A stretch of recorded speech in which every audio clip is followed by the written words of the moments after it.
14 ayat itu berapa menit sih? Paling lama 5 menit. Apa nggak punya waktu 5 menit untuk menggugurkan dosa Anda? Apa nggak punya waktu 5 menit untuk akhirat Anda? Duhai Anda siapa yang sedang membanggakan diri, yang bercita-cita masuk surga Firdaus? Berapa amal yang telah dikumpulkan sampai malam hari ini? Berapa yang telah kita siapkan? Dan berita baiknya, alhamdulillah di Indonesia sekarang banyak 34 provinsi, hampir seluruh daerah sekarang sedang berlomba menjadi ahli Al-Quran. Kalau Anda tidak memulai, maka Anda terlambat. Anda tertinggal. Teman-teman, ada amalan, dan ini bagian terakhir yang saya sampaikan. Sebetulnya ini amalan banyak ini. Cuman karena waktu kita terbatas, insya Allah lain waktu kita akan susun kembali.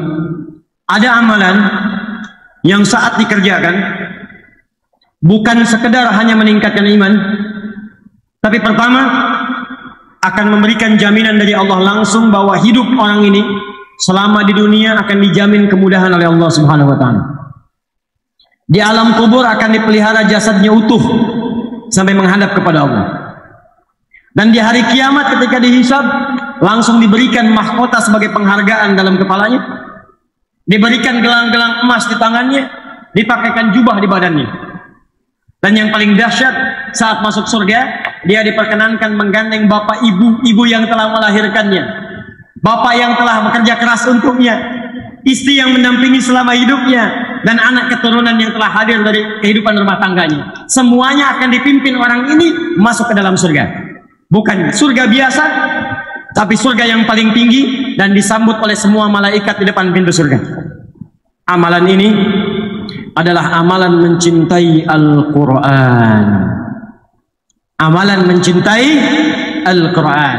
Jadi ketika kita mendekat dengan Al-Quran, langsung disebutkan oleh Nabi SAW dalam hadis riwayat Al-Bukhari dari Abu Abdurrahman As-Sulami, dari Utsman bin Affan radhiyallahu taala anhu, termasuk Ali bin Abi Thalib rahimahullah wajha, anin Nabi sallallahu alaihi wasallam qala, perhatikan kalimatnya, khairukum man ta'allama al-Qur'ana wa 'allama. Jika ada amalan-amalan bisa dikerjakan selama hidup, maka yang terbaik yang bisa membuat Anda lebih baik dalam hidup adalah amalan belajar tentang Al-Quran. Belajar Al-Quran dibagi 3 bagian. Saya cepat. Jika Anda ingin jadi ahli Quran, maka amalannya ada 3. Tolong malam ini siapkan diri kita, kira-kira dari 3 ini kita sanggupnya yang mana? Sesuai dengan kesanggupan kita. La yukallifullahu nafsan illa. 1. Ada amalan mencintai Al-Quran dengan memperbanyak bacaan Al-Quran. Disebut dengan qiraah. 1. Amalannya qiraat Al-Quran. Qiraah. Dari sekarang ayo buat amalan ini, susun. Alhamdulillah kemarin-kemarin ada gerakan one day one juz. Sehari 1 juz baca. Naikkan sehari 2 juz, sehari 3 juz, sehari 4 juz. Cintai Qurannya. Karena itu Nabi sering memotivasi kita. Bahkan kata Nabi, buka hadis riwayat At-Tirmidzi, nomor hadis 2010. Orang yang terbiasa membaca Al-Quran, maka 1 huruf dari Al-Quran itu akan diberikan 10 balasannya. Man qara'a harfan min kitabillahi falahu asyru hasanat walam aqul alif lam mim harfun walakin alifun harfun lamun harfun mimun harfun walikulli harfin asyru hasanat. Siapa yang biasa baca 1 huruf dari Al-Quran, walaupun cuma 1 huruf, akan dibalas oleh Allah 10 kebaikan. Saya tidak katakan alif lam mim 1 huruf, tapi alifnya sehuruf, lamnya 1 huruf, mimnya 1 huruf. Setiap hurufnya 10 kebaikan. Anda sholat subuh 2 rakaat, selesai sholat diberikan 10. Dalilnya Quran surah ke-6 ayat ke 160. Man jaa bil hasanati falahu asyru amsalihha. Selesai sholat dikasih 10. Tapi Quran 1 huruf diberikan 10. Baru 1 huruf.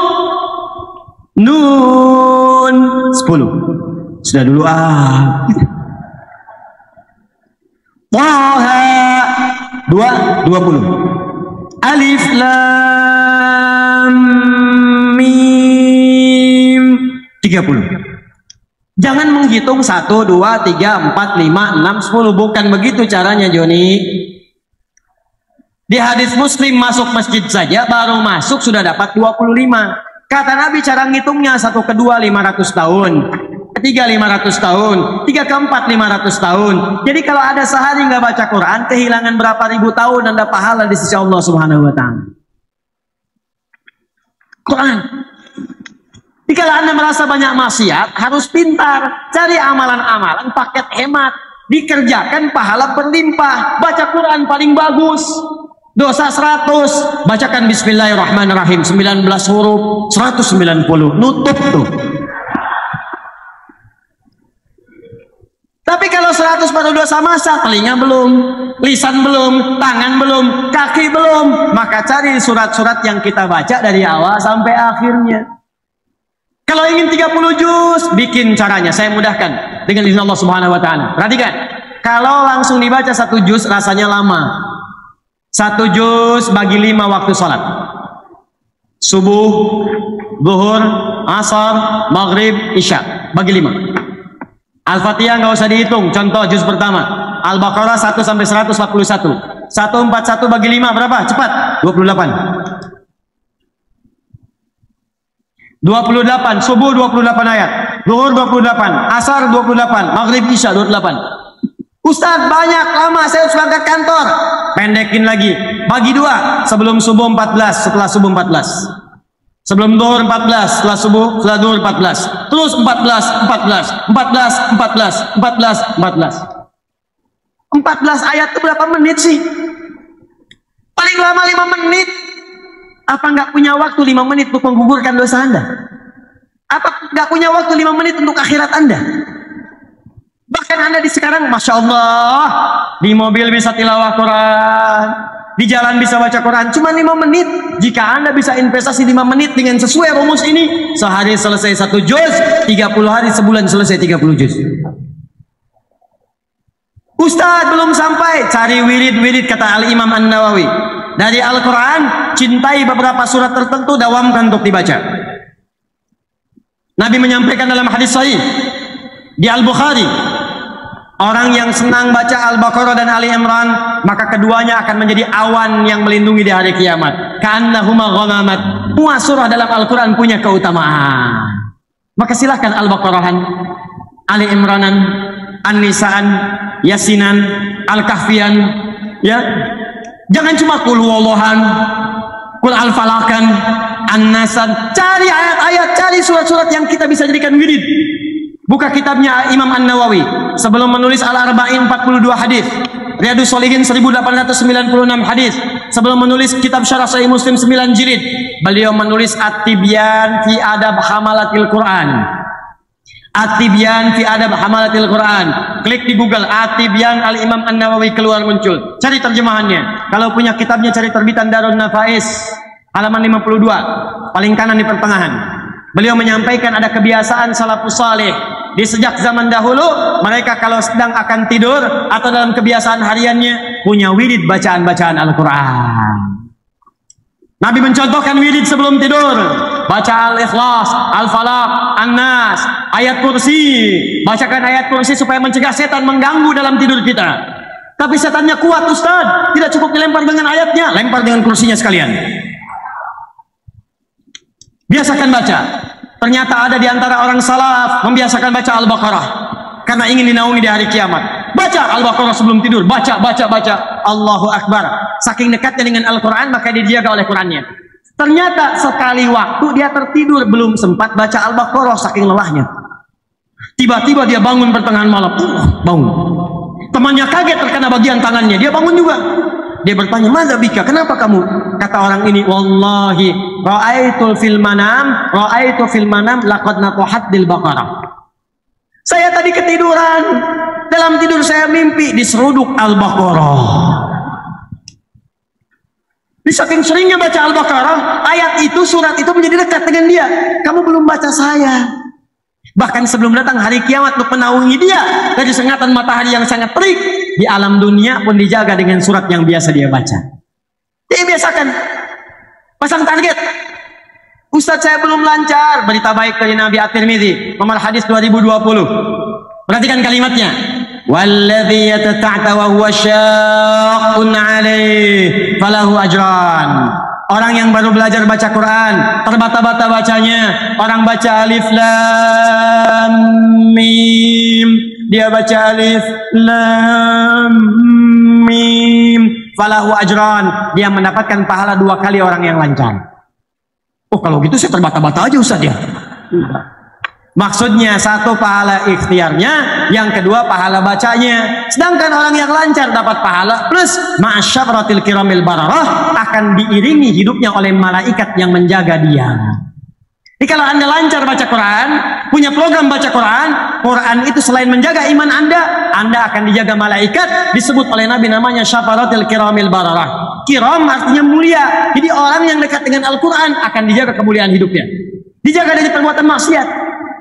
Jadi kalau Anda terbiasa tilawah Quran, rajin baca Quran, nanti akan ada malaikat di sekitaran kita akan menjaga supaya Anda tidak berbuat maksiat. Sebab kalau Quran masuk ke dalam tubuh kita, yang kotor keluar, malaikat menjaga. Cuman karena malaikat sifatnya gaib, tidak tampak. Kalau tampak Anda susah. Begitu mau jalan, sayap terbentang. Kamu siapa? Malaikat maut. Nggak jadi baca Quran. Malaikat. Yang kedua, mencintai Quran dengan tilawah. 1 qiraah, 2 tilawah. Kalau qiraah sekedar baca, tidak menuntut pemahaman. Kalau tilawah, dari asal kata tala yatslu tilawatan, punya 3 arti. Al-qiraatu wal fahmu wal amalu bima fuhima. Baca, pahami, amalkan. Itulah tilawah. Makanya ketika ada orang baca Quran, cuma baca disebut qori dari qiraah. Tapi seringkali orang tua kita suka mendampingi dengan yang menerjemahkan supaya maknanya dipahami. Saat dia menerjemahkan, dia disebut apa namanya? Ada orang baca, ada orang menerjemahkan. Yang menerjemahkan disebut apa? Tuh, tilawahnya muncul, sari tilawah. Sebetulnya cuman tilawah saja, nggak pakai sari. Cuman mungkin di Indonesia yang pertama kali tilawah namanya busari, makanya disebut sari tilawah. Ya. Tilawah saja, tilawah. Tapi tidak salah kalau ingin disebut sari tilawah. Tilawah itu intinya menggali makna-makna Al-Quran untuk diamalkan dalam kehidupan. Nah, sekarang silakan, gak usah sulit-sulit. Yang kita butuhkan apa yang Anda kerjakan itu apa? Contoh, maaf ya maaf, Anda sudah jadi ayah berapa tahun? Ibu di bawah sudah jadi ibu berapa tahun? Kenapa Anda tidak mengeluarkan ayat-ayat tentang ayah dan ibu? Pelajari, praktekkan, amalkan. Maka disitulah muncul samara, sakinah, mawadah, rahmah. Kapan samara itu muncul? Kalau Anda dekat dengan Allah. Karena itu keluarkan bimbingan dari Allah dalam Al-Quran, dibawa ke rumah tangga. Anda pekerjaannya apa? Bisnis Ustadz, keluarkan ayat-ayat tijarah dalam Al-Quran, bimbingan bisnis dalam Al-Quran. Anda kerja di mana? Di birokrasi Ustadz, diplomasi Ustadz, keluarkan ayat-ayat pemerintahan, keluarkan, praktekkan dalam pekerjaan Anda. Anda kerjanya apa? Saya masih kuliah Ustadz, keluarkan ayat-ayat ilmu dalam Al-Quran, praktekkan. Itu yang disebut dengan tilawah. Tafsirnya disebut tafsir maudhu'i, tafsir tematik. Mempelajari Al-Quran untuk mengamalkannya. Itu yang banyak dipelajari oleh sahabat-sahabat Nabi SAW. Kata Abu Abdurrahman As-Sulami, aku sejak belajar, akhadtu Al-Qur'ana an qaumin. Aku belajar Quran dari sekelompok orang. Yang dimaksud sekelompok orang ini sahabat. Yang aku perhatikan mereka, kata Abu Abdurrahman As-Sulami, setiap mereka belajar 5-10 ayat, paling banyak 10 ayat, maka mereka tidak akan melanjutkan pada ayat setelahnya sebelum mengamalkannya. Baca, amalkan, baca, amalkan, baca, amalkan. Bahkan Amr bin As mengatakan, aku khawatir saat ini banyak orang yang belajar Al-Quran, sedikit hafalan tapi banyak mengamalkan. Tapi aku khawatir nanti di masa depan ada orang hafal Al-Quran semudah meminum air, kasyurbil ma', tapi sedikit dalam mengamalkannya. Dikata Amr bin As, aku khawatir nanti ada masa berlomba-lomba menghafal Quran, hafal, baca banyak, hatam, tapi mengamalkannya sedikit. Bahkan ada yang tidak mengamalkan, hafal Quran tapi zalim. Ini yang kedua. Yang ketiga, ini bagian terakhir, dan ini yang paling dahsyat. Mulailah kita dengan berusaha menghafalkan Al-Quran dengan tujuan mengamalkannya. Dikenal dengan tahfidz. menghafalkan Al-Quran dengan tujuan untuk mengamalkannya, untuk mendekatkan diri kepada Allah Subhanahu wa Ta'ala. Ini puncak yang paling tinggi. Jika Anda mampu melakukan ini, Allahu Akbar. Pertama, kita akan langsung disebut oleh Nabi sallallahu alaihi wasallam sebagai orang yang terbaik, yang langsung masuk pada lingkungan yang sangat dekat dengan Allah Subhanahu wa Ta'ala. Qala an-nabiy sallallahu alaihi wasallam, ahlul Qur'ani ahlullahi wa khassatuh. Ahli Quran itu adalah orang yang sangat dekat dengan Allah dan dijaga oleh Allah Subhanahu wa Ta'ala. Saat dia kemudian dihisab di hari kiamat, perhatikan cara Allah memuliakannya. Turun Quran surah 35 Fatir ayat 33, paling kiri agak sedikit ke atas di mushaf. Perhatikan kalimatnya. Jannatu adnin yadkhulunaha. Orang ahli Quran itu akan mulai masuk lewat surga Aden. Yuhallawna fiha min asawir. Sebelum masuk akan diberikan perhiasan dulu. Tangannya akan dihiasi gelang-gelang emas untuk membedakan dengan yang bukan ahli Quran. Walibasuhum fiha harir. Dan pakaiannya itu Masya Allah akan terbuat dari sutra. At-Tirmidzi nomor hadis 2015. Wa yulbasu ilaihi tajul karamah. Dipakaikan di kepalanya mahkota kehormatan untuk membedakan dengan yang bukan ahli Quran. Lalu dipanggil orang tuanya kalau dia memfasilitasi anak itu untuk menghafal Quran. Maka dipakaikan di tangan anak itu mahkota untuk kedua orang tuanya di hadapan seluruh penduduk langit dan bumi. Wa yulbasu ilaihi libasal karamah. Maka dipakaikan kemudian pakaian kehormatan. Qurannya mengatakan, ya Allah, zidhu, ya Allah, tambahkan kepada penghafal, bedakan dengan fasilitator. Wa yulbasu ilaihi libasal karamah. Maka dipakaikan di tubuhnya pakaian kehormatan, pakaian kemuliaan. Maka apa yang terjadi setelah itu? Allahu Akbar. Diminta anak ini menggandeng bapak ibunya, menggandeng pasangannya. Kalau perempuan menggandeng suaminya, kalau laki-laki menggandeng istrinya. Lalu kemudian memimpin keluarga besarnya, anaknya, cucunya, sepanjang mereka beriman semua dan beramal soleh. Muncullah Quran surah ke-13 Ar-Ra'd ayat 23 sampai 24. Pembukanya sama dengan surah Fatir ayat 33. Jannatu adnin yadkhulunaha. Di Fatir, Jannatu adnin yadkhulunaha. Di Ar-Ra'd. Di surah Ar-Ra'd, Jannatu adnin yadkhulunaha wa man salaha min abaihim wa azwajihim wa dzurriyyatihim. Allah wal malaikatu yadkhuluna alaihim min kulli bab. Dia akan dipertontonkan pada seluruh penduduk langit dan bumi, masuk ke setiap pintu surga, dan malaikat menyambut di setiap pintu surga, mengatakan salamun alaikum bima sabartum. Selamat, Anda saat di dunia telah sabar belajar Quran. Anda di dunia sabar menghafal Quran. Sekarang silakan nikmati semua kenikmatan di surga yang telah disiapkan untuk Anda. Fa ni'ma uqbadan. Tingkat paling tinggi. Maka saat dia akan masuk ke surga, dia diminta membacakan Quran yang dia biasa bacakan saat di dunia. Faqra waqar fa inna akhira qiraatika akhiru manzilatika. Hei ahli Quran, bacakan Quran yang biasa engkau bacakan saat di dunia, maka akhir bacaanmu itu disitulah tempat tinggalmu. Maka di situ banyak terjadi penyesalan. Ada yang baca sampai ayat 5. Ulaika ala hudam mir rabbihim wa ulaika humul muhtadun. Begitu sampai situ selesai di situ. Ada kawannya sampai 10. Fi qulubihim maradun fazadahumullahu marada. Naik lagi.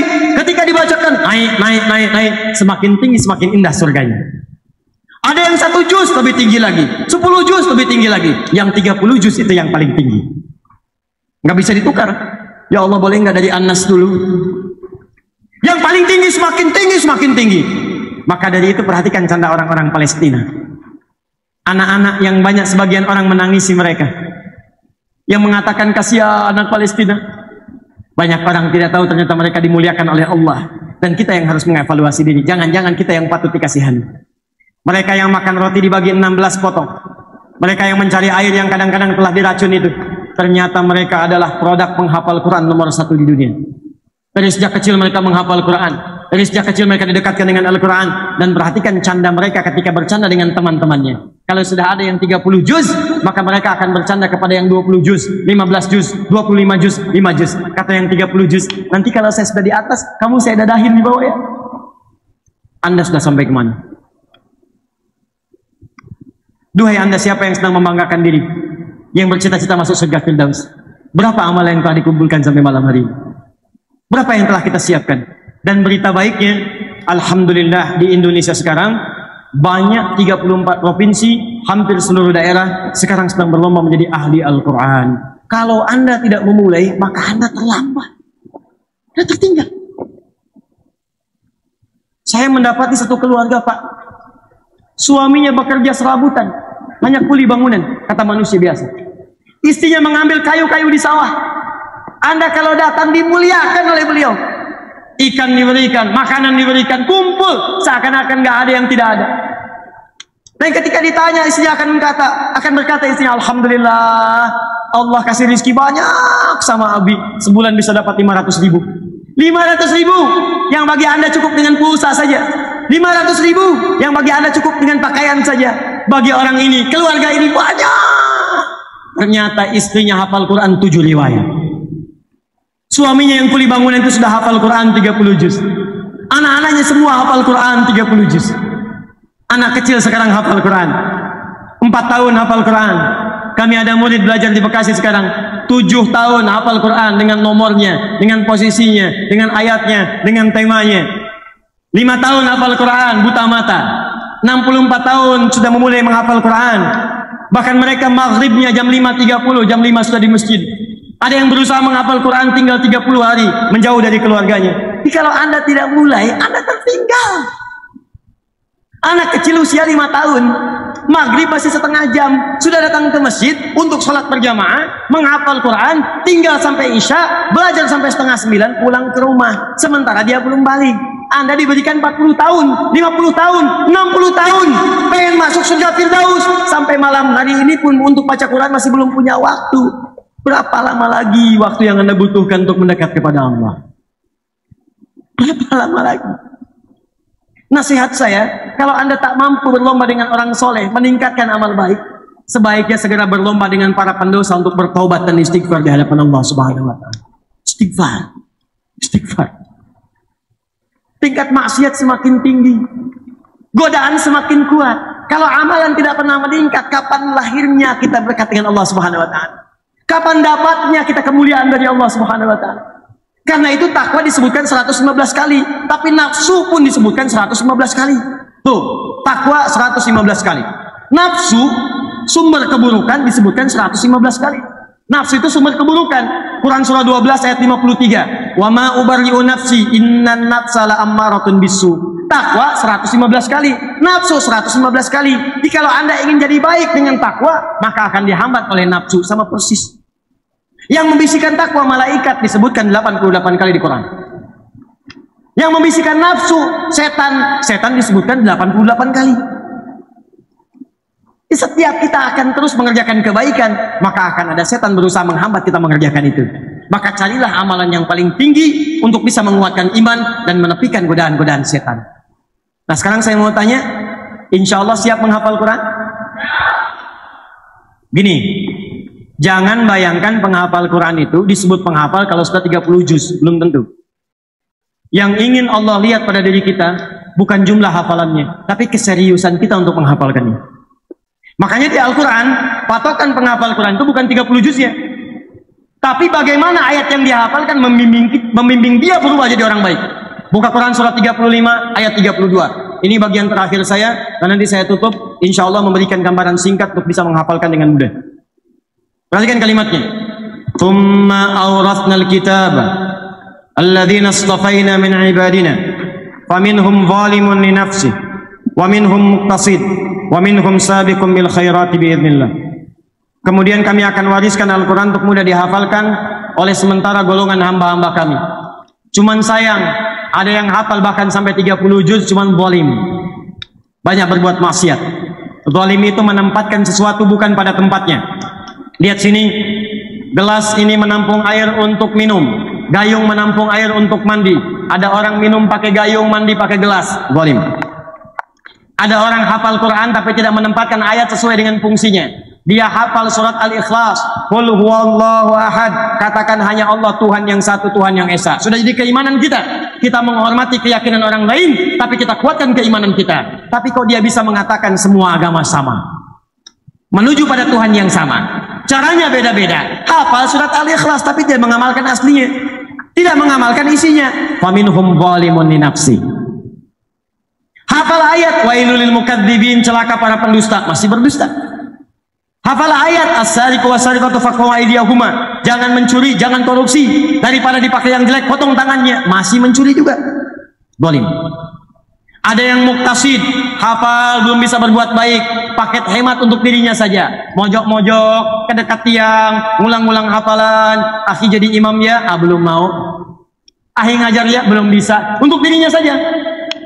Tapi yang ketiga, ada yang 30 juz, ada yang 15 juz, ada yang 5 juz, tapi setiap juz yang ia hafalkan membimbing dia untuk berubah lebih baik. Maka bahasa Qur'annya bukan talatina juz'a, tapi sabiqum bil khairati biiznillah. Ada orang berusaha menghafal Quran, setiap ayat yang dia hafalkan cepat membimbing dia untuk berubah jadi baik. Ketika Anda ingin menghafal Quran, kata Allah, yang penting niatnya yang sempurna dan keinginan untuk beramal soleh. Bagaimana cara cepatnya? Ada 3 cara. 1, fokus. Ada pesan dalam Al-Quran, surah Al-Alaq, surah 96 ayat 1. Kalau Anda ingin cepat dimudahkan menghafal Quran, maka niatkan semua hafalan itu ikhlas karena Allah Subhanahu wa Ta'ala. Tepikan semua hal-hal yang menyertai kita, keinginan-keinginan dunia, termasuk keinginan jadi hafid, simpan saja. Terserah Allah, mau jadi hafid mau bukan, yang penting saya menghafal. Yang penting menghafal. Pernah ada seorang nenek datang pada saya, Ustaz tolong doakan anak saya jadi hafid. Saya bilang, Bu, gampang, ganti langsung saja namanya menjadi hafid. Nah, ini canda. Tapi maksudnya, perhatikan kalimatnya. Nabi itu kedatangan malaikat menyamar, mengatakan kepada beliau, Iqra. Iqra, baca. Apa jawab Nabi? Ma ana biqari, saya nggak bisa baca. Nabi bisa mengatakan ma qara'tu, saya nggak bisa baca. Tapi beliau memilih menggunakan ada taukid pakai ba. Ma kalau bertemu dengan ba fungsinya taukid. Ma ana biqari. Ba dengan laisa taukid. Alaisa Allahu bi ahkamil hakimin. Ma ana biqari, saya benar-benar nggak bisa baca, nggak bisa. Sampai 3 kali. Tapi ketika disempurnakan ayatnya, lihat kalimatnya. Iqra bismi rabbikal ladzi khalaq. Muhammad, baca karena Allah. Bukan karena engkau tak pernah belajar untuk membaca. Bukan karena engkau tak pernah sekolah. Bukan karena engkau tak pernah belajar pada seorang guru. Lakukan karena Allah yang pernah menciptakanmu. Bagi Allah yang menciptakan saja begitu mudah, apalagi membuat kamu mudah mengikuti bacaan.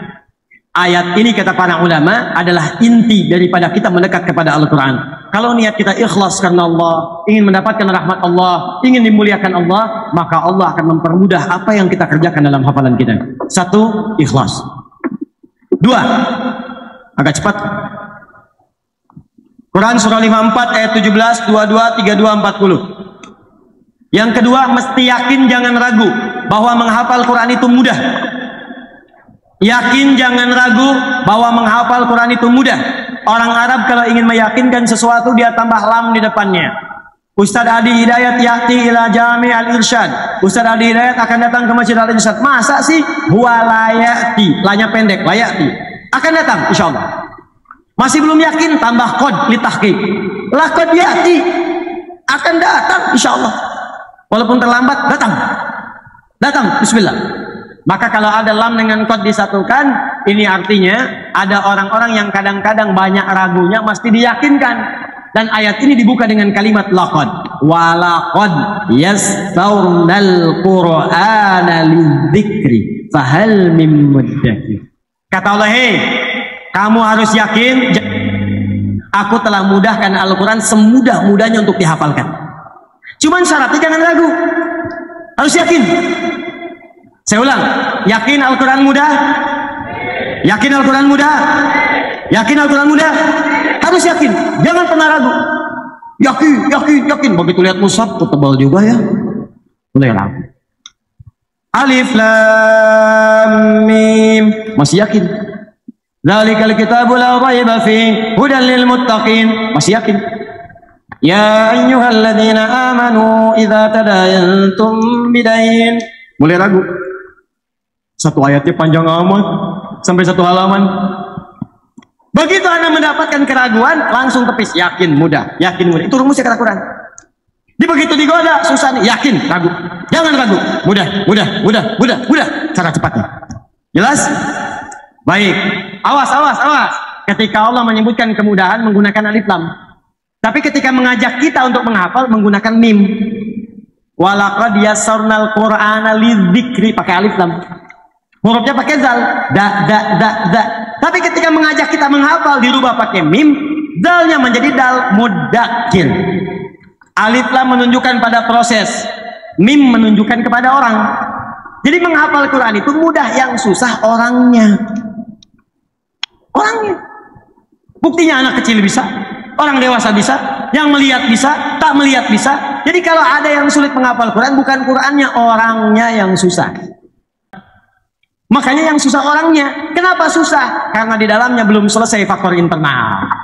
Ada yang ragu, ada yang pesimis. 5 ayat mudah, begitu ayat ke-6 kok susah. Temannya berkata, Pak, kan saya bilang faktor U. Bukan usia, usaha. Poin. Perayaan yang ketiga. Karena itu ditutup dengan kalimat Quran surah ke-75 ayat 16 sampai dengan 18. Ini rahasia tercepatnya. Ini rahasia tercepatnya. Nabi sedang membaca Quran, menghafalkan dengan cepat di lisannya. Tiba-tiba turun ayat ini. La tuharrik bihi lisanaka lita'jala bi. Inna 'alaina jam'ahu wa qur'anah. Fa idza qara'nahu fattabi' qur'anah. Allahu akbar. Kata Allah Muhammad sallallahu alaihi wasallam, kamu tidak usah cepat-cepat melafazkan lisanmu untuk menghafalkan Quran dengan segera. Penyakit penghafal Quran kalau ingin cepat hafal diucapkan dengan cepat. Dalikal kitabul la raiba fihi hudal lil muttaqin, dalikal kitabul la raiba fihi hudal lil muttaqin. Kata Allah, enggak usah cepat-cepat. Saya akan berikan sebuah amalan petunjuk, kata Allah, yang kalau kamu kerjakan cukup dibacakan sekali langsung saya tanamkan Quran dalam jiwamu.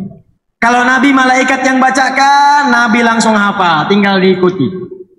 Kalau kita kerjakan amalan yang serupa dengan Nabi pernah mengerjakannya, ikuti petunjuknya, maka guru bacakan, langsung Allah tanamkan dalam jiwa kita, langsung kita bisa hafal. Seperti Al-Imam Al-Bukhari ketika talaqi Al-Quran, matanya buta, usia 4 tahun, datang kemudian ke sebuah tempat kutab untuk menghafal. Diabadikan oleh Imam Ibnu Hajar Al-Asqalani dalam kitabnya Fathul Bari, Syarah Sahih Al-Bukhari, jilid yang pertama. Ketika disampaikan datang, dibacakanlah surat Qaf itu. Ayat 1 sampai terakhir. Begitu selesai dibacakan oleh gurunya, kata gurunya, man hafid, siapa yang sudah hafal? Al-Bukhari kecil mengangkat tangannya mengatakan, hafidtu ala sadri qalbi. Saya sudah hafal, tertanam dalam jiwa saya. Hafal dalam kepala. Ada hafal di luar kepala, itu belum hafal, masih di luar. Hafal dalam kepala, sudah hafal. Bagaimana cara menghafal itu? Sehingga Allah mengatakan, dibacakan sekali, kamu tinggal ikuti. Kami yang akan tanamkan Quran dalam jiwamu. Apa rahasia terbesarnya? Kata para pakar tafsir, Nabi itu banyak mendapat kemudahan dari Allah karena tingkat takwanya begitu tinggi. Sehingga beliau berkata, ana atqakum. Saya orang yang paling takwa di antara kalian. Semakin takwa meningkat, semakin ilmu ditanamkan oleh Allah. Itu kalimat, bukan kalimat Adi Hidayat, tapi kalimat yang disebutkan di penutup surah Al-Baqarah di ayat yang 282. Penutup ayat 282, paling kiri sebelah bawah di mushaf. Perhatikan ayatnya. Wattaqullah wa yu'allimukumullah. Wattaqullah, tingkatkan takwamu kepada Allah, wa yu'allimukumullah, maka Allah akan mudahkan engkau untuk mendapatkan pengetahuan. Langsung ditanamkan, gak susah. Sekali baca, hafal. Sekali baca, paham. Baru dibacakan sebagian, ngerti mau kemana maksudnya. Takwa. Dan itu sekali lagi, sambil menghafal Quran, takwa ditingkatkan. Tahajud bangun.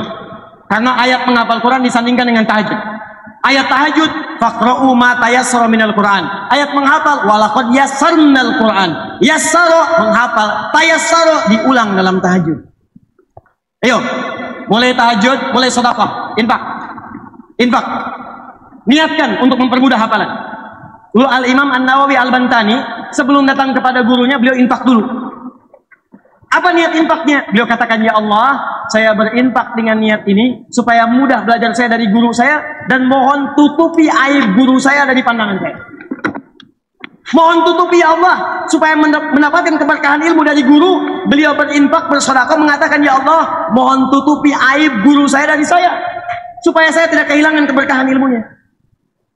Orang sekarang ada beda, belum datang ke majlis sudah mencela gurunya. Belajar dengan siapa sih? Ustaz Adi Hidayat, bid'ah. Ya enggak apa-apa. Tapi jangan ikut marah. Barangkali belum tahu. Kalau orang belum tahu, jangan dimarahi, diberitahu. Dan kita doakan. Saya tidak pernah mengajarkan mencela, awas. Kalau Anda belajar dengan saya pulang-pulang pandai mencela, saya bersaksi di hadapan Allah Anda bukan murid saya. Walaupun ada yang mencela saya nggak apa-apa karena belum tahu. Tidak harus celaan dibahas dengan celaan. Kita balas dengan doa dan kebaikan. Beda pendapat boleh, tapi jangan sampai menghalangi kita untuk saling mendoakan dan minum teh bersama. Jelas?